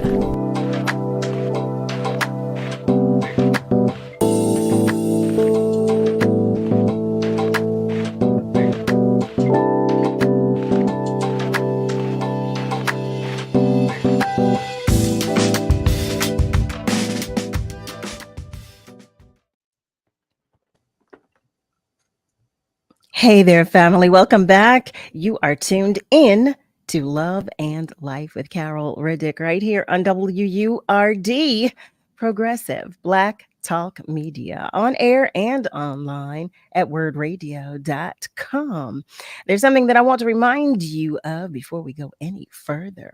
In honor of Women's History Month, during the month of March, that is, we want you to show off just how phenomenal you truly are with Word's latest Phenomenal Women swag. This is also a perfect gift for that special woman in your life. Yes, it is. Our latest swag features a tote bag, notebook, and a long-sleeved t-shirt. You can get one or get all three. And guess what? If you are a Forward member, then you can get these brand new items with a 25% off code. That's right. 25% off for our Forward members. Join or renew right now so you can get the discount code via email. Remember, membership has its privileges. Go to wordradio.com/WHM to start shopping right now. That's wordradio.com/WHM. So, family, in this segment, we are joined with the one and only DeJay Duckett, whose name I've been pronouncing all wrong all night. Okay, let me tell you something. Family, y'all know how. Y'all know I'm a stickler for that. I said, She said, oh, Carol, let me just help you for a moment. Okay, let me just help you with this. Do y'all know? I've been saying DJ. She said, no. All right, though. It's with all the love in the world. I just want you to know that it's DeJay. I was like, oh, DeJay. No. Oh, no worries. Story of my life. The family knows that I am a stickler for, listen, I will ask, typically if I get to talk with you beforehand, I will ask if I don't know, or I will ask, have I been pronouncing it correctly? And I didn't get the opportunity to do that. That is no worries. I appreciate you. That is too funny. I'm sorry. Look, listen to me. So, family, DeJay has been sharing with us about this amazing exhibit that we must see. What DeJay shared firstly, though, is that there will be a reception on the birthday, quite honestly, of Dox Thrash. Will there be birthday cake? Will we have birthday cake? Will we?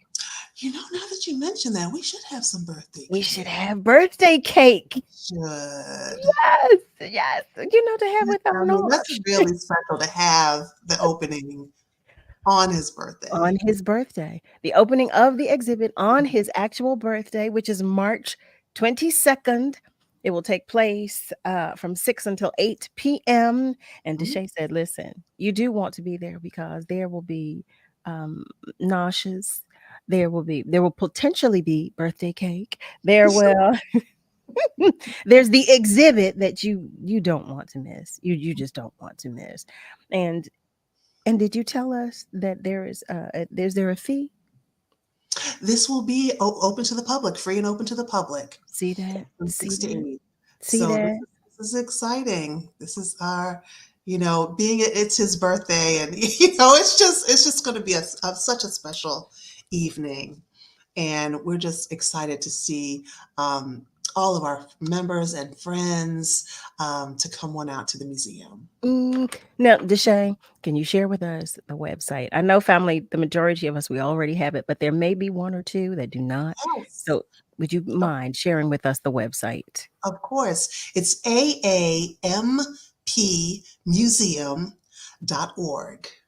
You see that? So, family, for those of you who are joining us on our socials, I will put it in in the chat on our socials so that you may see it. Eric is sharing. Thank you so much, Miss Duckett. He is ecstatic over this incredible news about the museum coming to the Parkway, and he does hope to see you on Friday evening.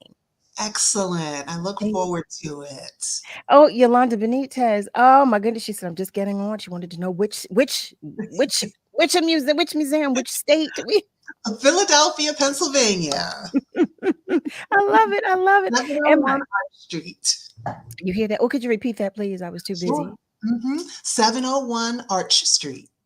I love it. And my cousin is stopping by. Good evening, cuz. April Clark, that is. I love it. I love it. I love it. I'm so interested in seeing the exhibit based upon your description of it. It sounds amazing. It really, really does sound amazing. It truly is beautiful. It's a touching exhibition. You can feel, like through his hand, you can feel how much he loves what he's doing. And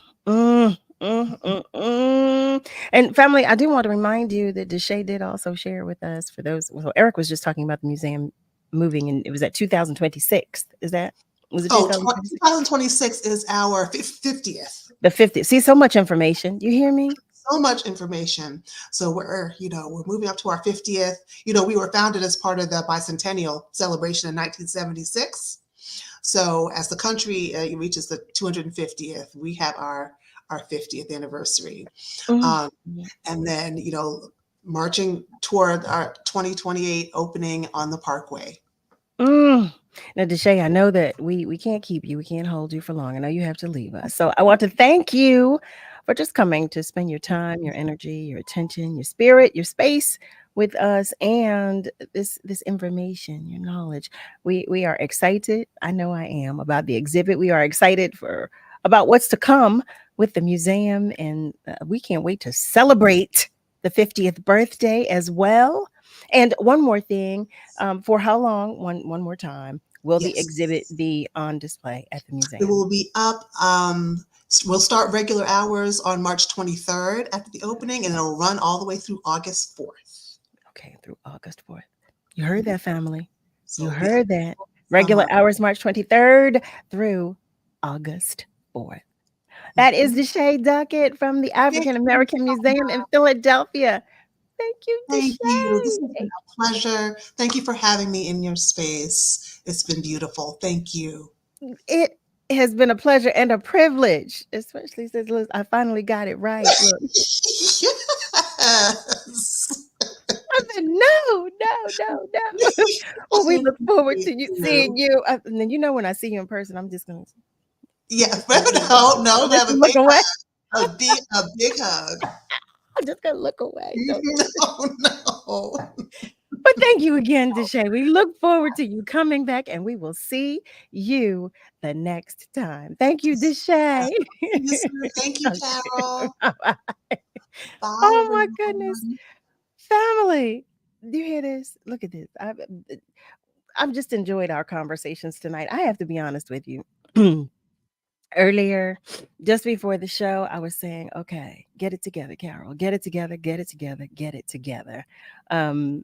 Because I was struggling. I was having one of those days, they come and go. It was just my turn.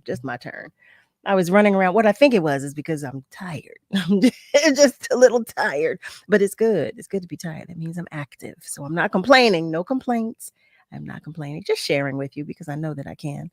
In this space. But I was feeling like, okay, weighted, if you will. And quite honestly, these two conversations, the conversation with Pat, the conversation with DeJay, just felt so good and positive and uplifting. Just felt so good. Ms. Rosalind has a question. She was asking about the art museum, if it has access to wheelchairs. Now, I don't know if they have wheelchairs on site. I will have to ask DeJay. But I do know that it is wheelchair accessible. Excuse me. But I do not know if they have them on hand, if they have any on hand. I don't know. And I'm not sure if that's your question. I'm reading, does the art museum have access to wheelchairs? So I'm not quite sure if you're asking if they actually have wheelchairs on site or if the museum is wheelchair accessible. But I do know that it is wheelchair accessible. So family, hey there. Hi. Thank you so much for coming to spend some time with us. Me and Nick, we just love your company. We truly do. You are tuned in to Love and Life with Carol Riddick right here on WURD, Progressive Black Talk Media, on air and online at wordradio.com. So Nick, I'm coming to you. I have a question for you. Are you an art connoisseur? Do you enjoy going to exhibits? Hey Carol, let me just say hello. Hi, Nick. That's a good question. I don't know if I've told you yet. I must not have. I'm an artist actually. I like to draw and do like more mixed media stuff. And thanks to my grandmother being around a lot, I think I've been to pretty much every art museum in Philadelphia, probably like 3 times at least. That being said, are they my favorite places to go? No, but usually I have a pretty good time when I go. Wait. So just get there, and I'm like, oh man, I don't feel like going to this. I'm just standing around. The food's not going to be great, but every time I get there, I have a good time. Nick, I love you. Oh my goodness. When you said it's my favorite place, I was so ready for you to say, of course it is. Yes, it is. This is what I love to do. You said, absolutely not. Absolutely. Oh, you are funny. You are so funny. You know what it is, Carol? Because I don't know. I haven't had a whole lot of like artist friends growing up. I was always the guy who was the artist, so I don't have other artists' opinions to go off of. But when I was a kid, I would have to go to these art places, and since my family knew I was an artist, they would have me look at these paintings, and they would go, "What do you see?" And I go, "I don't know. It's a beautiful painting, you know."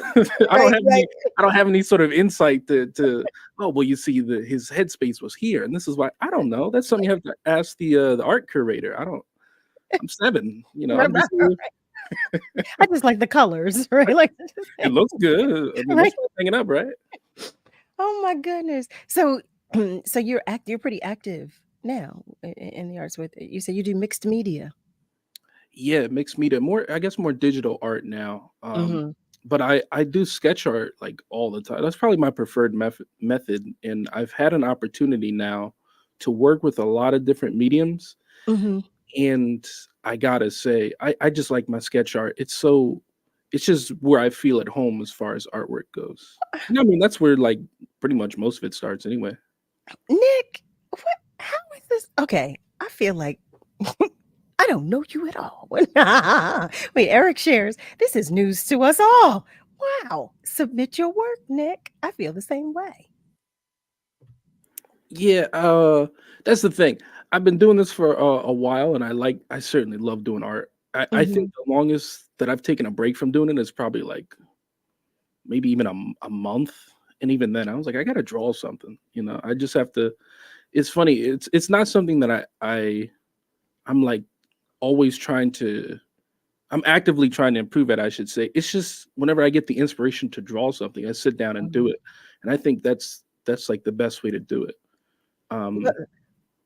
Yeah, that's what makes sense to me. Yeah, I can agree with that. I definitely, I think because creativity is fluid, and I believe it becomes stifled when you force it or try, or you say, I'm going to do this, when you plan it. I'm in agreement with that. I have to say, before I have a degree in it now, but for a long time, I always thought of art as this is something that I love to do. I did art like when I was in school while I'm in class. Like I would be drawing something and I'm doing this and I'm doing that. And the teachers would think I'm not paying attention. But it's funny what art can do, because if I look at a drawing that I did while I was in a class, even a class that I'm not paying attention to, as long as I look at it, I can go, oh yeah, the teacher was talking about this when I drew this. And I kind of had to get good at that, because I would get called out like randomly. Hey, what did I just say? And I go, oh, you were talking about this, this, and that. And they go, okay, just making sure. So I kind of, I figured out a way to like retain what the person was saying, but I do it while I'm drawing. So I can kind of, I don't know, I can kind of think about or do 2 things at the same time. So, you have my interest peaked and you have the interest of some of our family members peaked. Eric has already said, okay, this is news to us. Submit your work. Why don't you submit your work for an exhibition? And our beloved Ms. Rosalind, she asks, and I'm with you, Ms. Rosalind. She asks, can we see some of your work? Since you've been drawing for a decade, put it on display. Can we see it? Can we see it? I'll say this about my artwork, and it's not that I think any of it's bad or anything like that. I don't think I've ever made a masterpiece, and I'm not sure when that time will come. I'm not sure if I just haven't perfected the craft yet, but I don't mind showing it. It's just I don't think I've made anything that I look at it and I go, wow, I made that. Because that, to be honest, that feeling kind of wears off maybe after a week or two. After I make something that I really like, I look at it later and I go, oh, well, this could have been a little bit better. This could be, improved. We all do that as a creative. We all do that when we create a body of work. But they do say that beauty is within the eye of the beholder. Absolutely. So you never know. There may be someone who sees your work and says, oh my goodness, this is a masterpiece. Like they may see whatever, it may speak to them differently. It may speak to them in a whole nother way. Go ahead. I'm sorry. No. I was just going to say that you're right about that. That's very true. And if I gave it some more thought, it's actually what I'd feel most comfortable displaying is a piece of artwork that I did when I was at Cheney, which is it was a medium that I wasn't very comfortable with, but one that I worked with regardless for a project, and that's with paint. I grew up watching my mother paint because she's a great artist as well.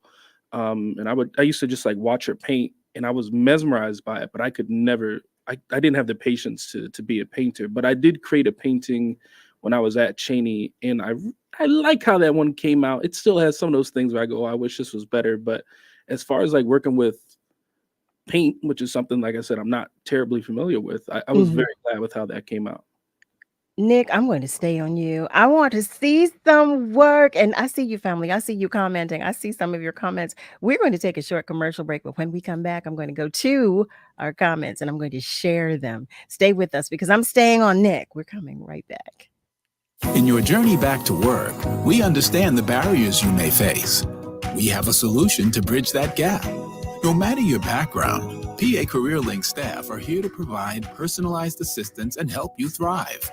Take the first step towards a new chapter in your career journey with PA CareerLink. Visit pacareerlink.pa.gov or your local PA CareerLink office today. Paid for with Pennsylvania taxpayer dollars. Have you ever walked a dog without a diaper? Or been so hungry you ate more than 3 sandwiches? In the wrong state, that could make you a criminal. There are ridiculous laws on the books everywhere, like laws that criminalize HIV. These HIV laws are out of touch with science and our society. They ruin lives by perpetuating stigma and racism. And they're on the books in over 30 states, maybe even here. It's time to repeal these ridiculous laws. Take action at healthnotprisons.org. This is Joanne Bell from Black Women's Leadership Council, and I'm here to share some important information for 2024 voters. Pennsylvania's primary election takes place April 23rd. Now is the time to check your voter and party registration status. Last day to register to be eligible to vote in the primary is April 8th. There are 3 ways to cast your ballot in the primaries. Vote in person on April 23rd. Polls will be open from 7 a.m. to 8 p.m. Absentee ballots are for those who cannot make it to the voting booth in person, and mail-in ballots are available to all eligible voters. Last day to apply for a mail-in or absentee ballot is April 16th. To bookmark these important dates and find more 2024 election information, go to wordradio.com. 2024 vote. This is your word on democracy. Your vote matters. Our democracy matters. This public service announcement is brought to you by AARP. It's too black, which means it's too strong. We're celebrating Black influence and Black excellence worldwide on the home of progressive Black talk media, WURD. You're listening to Love and Life with Carol Riddick on WURD, progressive Black talk media.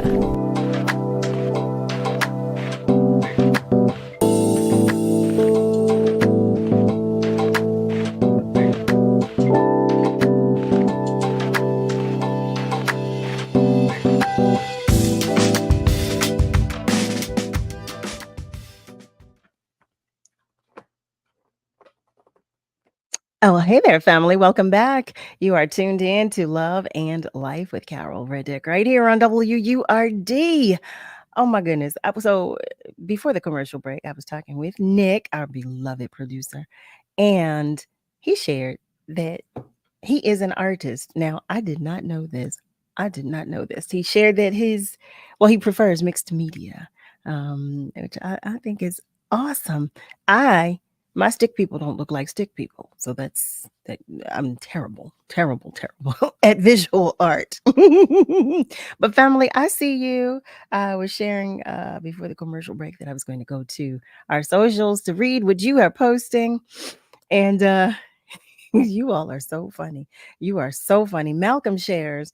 He also sketched. He said he did sketching as a kid, mostly pinups and comic book covers. You are a mess, Malcolm. But he shares that he enjoyed pencils. I love that. But he follows that with once he started working with his hands, though, in wood and auto shop, his art career was over. Well, wait, was that because your creativity manifested in that way, or was it because did you like mess up your hands, or what was it that I don't know. I'm just curious to know. But Eric shares, Nick, let it out. Share your vision and your talent with the world. You won't want us to see. Hi there, Joey Dixon. We see that you're checking in. We see that we welcome you as well. But Nick, so will we be able to see your work? I heard you said, I don't know, but will we be able to? I suppose I just need to figure out which spot I want to use as the outlet to show it all to the gallery, I guess. I can see if I can post something in a minute, but I just kind of have to pick a spot. Okay. Our beloved Joanne. Hi there, beautiful Joanne Kemp. She shares, I thought art was personal. Some people will like it, others may not. If it's your creation, you love it. It's a part of you. Other people should be able to look at it and judge for themselves. Oh, but that's the part. She shares, that's not anything to do with your creativity. I know, but that's the part, though. Oh, that's the part. Arthur Leo Taylor. Hi there, Art. Thank you for joining us. He shares that AMP has great exhibits. They really do. He shares that he will never forget the exhibit they did on cotton by John Dowell. And he's hoping also to see some work by Andrew Turner at the new museum.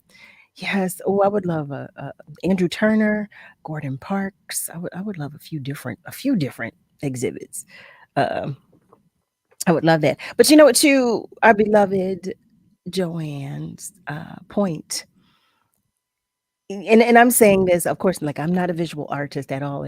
No, I'm a performance artist. My creativity manifests in that way. But when you create a body of work, it is so personal to you, but that judgment, ooh, that judgment from other people, that can sting and it can cut deeply, because y'all know how we are, family. We don't mind giving an opinion. We don't mind giving an opinion. So Nick, let me say to you, if this is a question that I'm asking, that you deep down you're saying to yourself, I really don't have any desire to share. This is just my outlet, or my passion, my therapy, then I overstand. I overstand. I don't want to impose on that. Okay. I want to say that. I don't want to impose in any way, because I keep pushing and pushing and pushing. And you might be saying, girl, if you don't let me live. But what's funny about that, Carol, is that I do think it's so particular to the individual that some people are going to be receptive to it. Some people are not going to be receptive to it. And it's just however that they describe, however they, prefer it. That's how it should go. And me personally, I feel like once you tell people that you're an artist, you should expect that people would like to see your art. And there's nothing wrong with that. And now if you're very shy about it, I'm not saying a lie, but it's Carol, you're a singer. If you tell people, oh yeah, I'm a singer, I know how to sing, what do they say? Oh, can you sing a little something for me? They sure do. if I'm a pianist, somebody's gonna go, hey, can you play this? Can you play that? A little bit of Beethoven. So it's, you know, you don't have to be a showman, but it's your skill. You know, if you feel like you're good enough at it, or that you want to show or express it to people, then hey, why not? Yeah, you know, and that's the part though, because there's the family. I don't know about you, but for those of you that have talked with me or have met me, or for those of you who did not know, you know, what I did and have seen me in person, you will know that I never lead with that. I never say I'm a vocalist or I'm an artist, or I never lead. I never volunteer it. I typically don't volunteer that, because people then, and like you said, followed it up with, oh, well, sing something for me. No. No. And then you would be surprised. People do it all the time, though. They will, because when people volunteer, they say, oh, she's a singer. She's oh, for real? Well, let me hear you. Go ahead, sing. They do it. I mean, it's like a knee-jerk reaction. So I wanted to be mindful, since I'm saying to you, I'm saying, oh, show us. You know, it's not that you know, you may not want, you may say, all right, well, we could do it one day. We'll set it up. Or you might say, this is just for me. This is my therapy. This is how I relax. You know. So I just wanted to be clear.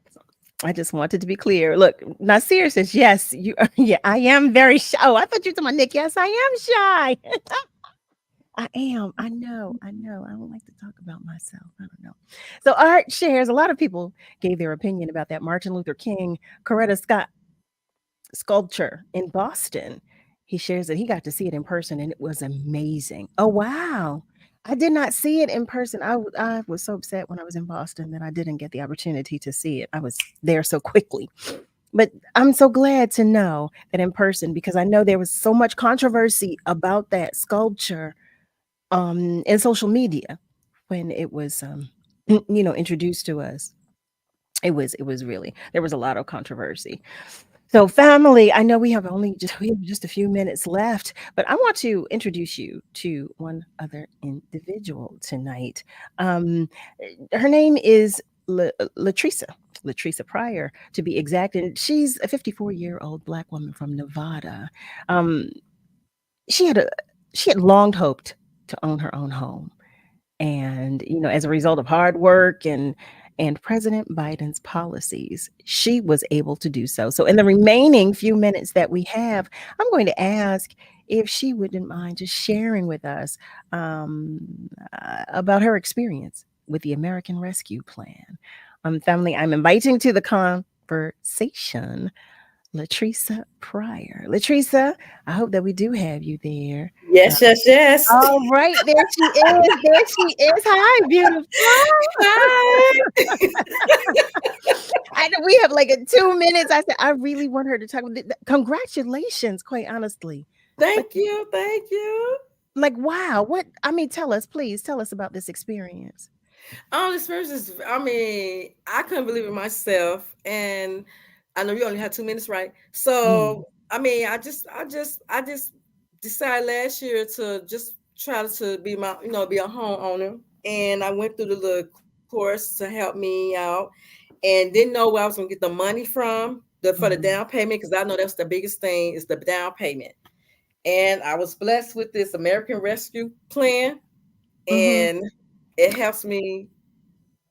It helped me to. I'm sorry to interject. I was going to ask, so how did you find out about the American Rescue Plan? It was, I did my research, and I was on the program with Session A. Okay. And they talked about it, and they told us, and it was like, if you wanted to own your own home, buy your own home, and they had the classes, and I just took advantage of it. I just actually took advantage of it. And I feel like a lot of people should take advantage of it, because it's out there and it gives you hope, and gave me hope, and I'm in my new home. God bless you. Oh my God. So wait, now from what I read, so you bought the home in November of 2023. Yes. And it was with the help of go ahead. I'm sorry. Yes. I started May the 22, May the year 22, and I got my house the 23rd of November. Within a year. From what I read, it was with the help of a $15,000. Yeah, American Rescue Plan. Wow.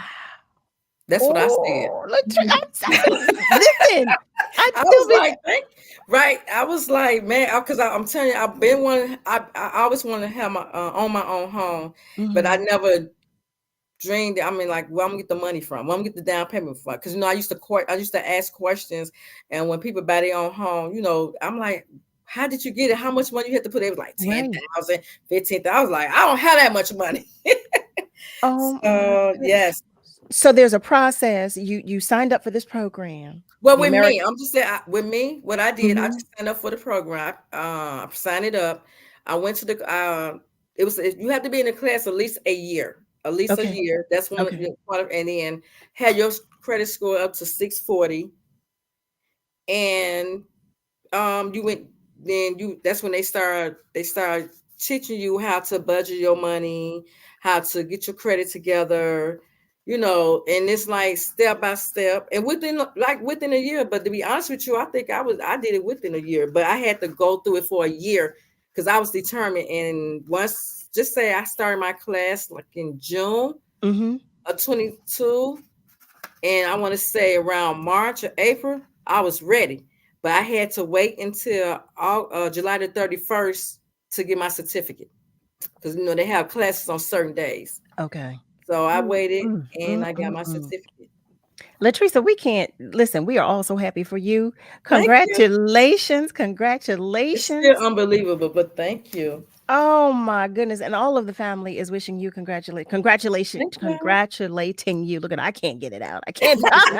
Look, I'm still shocked. Look, I'm still in heaven. I'm like, wow, I can't believe it. Wow. But thank you for sharing with us about the American Rescue Plan. We hope that you will come back to talk with us more about it. I know we were grabbing you really quickly because we wanted the family to hear about it, but I'm so glad that you obliged and that you could come and accommodate us. So thank you tremendously for coming and sharing that with us, and just let everybody know it's hope. It's hope. Just trust. It's hope. There you just is have hope. To trust and believe and have that faith. You hear that, family? Trust, believe, and have faith. That's right. That's Latreca, come back and see us soon, please. Okay. Okay, all right. I'm enjoying my house, girl. Oh my goodness. God bless you, and may He continue to bless and keep you. And we will talk with you hopefully soon. Okay. All right. You're welcome. Oh my goodness, family. Oh, thank you so much. Just praise God. Praise you. Oh, thank you, God. Praise God from whom all blessings flow. Closing tonight's episode, I thank each and every one of you. Nick, thank you for obliging me too. I always give you extra love, but extra love tonight. You and Niall. Thank you to everybody that contributed to the conversations.